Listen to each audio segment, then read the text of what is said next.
Kızım akıl etmiş. WhatsApp'tan sesli mesaj göndermiş. Onun telefonda duruyor. Fakat şebeke olmadığı için gönderememiş. Kırmızı ünlem işareti var. Tekrar gönder tuşuna bastığında patır patır hepsi benim telefonuma iletiyor. SMS atmış.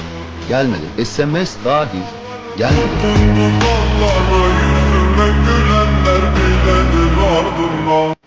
Hatay'da deprem oldu baba. Hatay'da deprem oldu. Şu an enkazın altındayım. Lütfen bir tane ambulans. Lütfen bir tane ambulans. Abi ben gidecek bir yolum. Ben küçük buldum lütfen. Hatay'a. Şöyle bir yoluma ambulans gönderin beni. Ölüyorum.